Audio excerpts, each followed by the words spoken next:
So let's do a little bit of summing up before we continue, because we've picked up a number of key terms so far, starting with outer and inner form. However, as we've discovered, knowing what genre a film belongs to is not always as simple as how the world of the story looks and what the characters wear.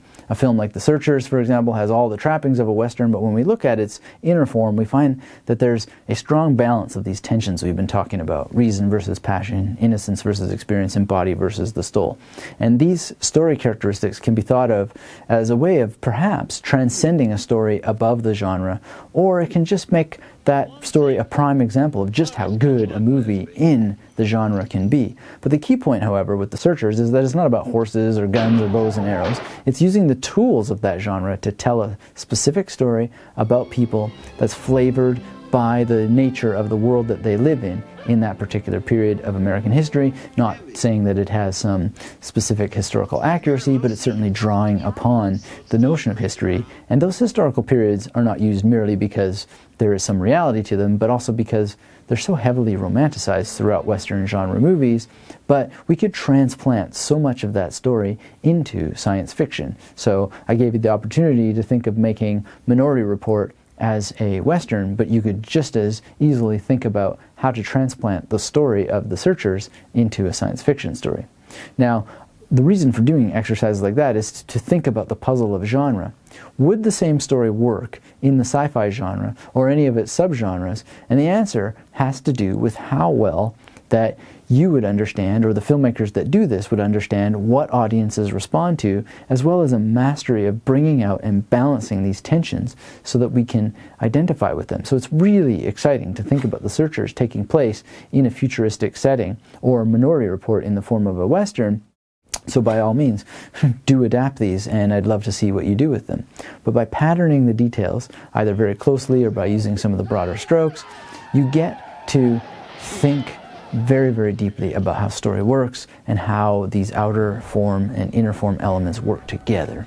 We've also talked very specifically about other characteristics like fear and pity and catharsis, including anticipation and the fear of fear itself. And for Aristotle, all of this can be brought together in a chain so that you have dramatic forces, and fear becomes just a huge part of creating pity and catharsis. And again, it doesn't necessarily have to do with horror level fear, but just fear for a situation so that we have pity for the hero. And that pity is one of the hallmarks of a great story. And it's important in any genre. We need to fall when the hero falls. And in order to do that, we need to have hope that the hero can actually come through in the end. And the more connected we feel, and the more that hope and that possibility is there, then the more we'll be triumphant when the hero makes it, or the more tragic it will be, and the more we'll feel that tragedy because we were rooting for the character.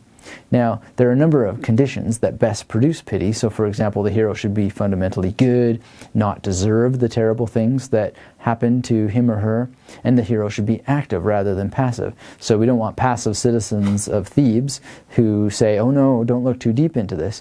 We really, as uncomfortable as it is for Oedipus, we want him to go through that discomfort, and we want to feel that discomfort as well, because that's what makes it interesting. That's the conflict, that's the story, and that's the experience that we want. But we do it from a place of safety. We don't have to live through it ourselves. But we get to have the benefits of the purgation. And we also don't want victims, as I mentioned, and we're going to look later at a film like Arlington Road, where we can see that being a victim can be compelling to watch, so long as the victim is not passive about his or her victimhood. Now, we looked also at structural elements of a story. We looked at structures like dilemma, crisis, decision and action, and also resolution. Now, we're going to return to these narrative frameworks throughout the rest of this course, and we're going to see how they play out in different genres and different stories.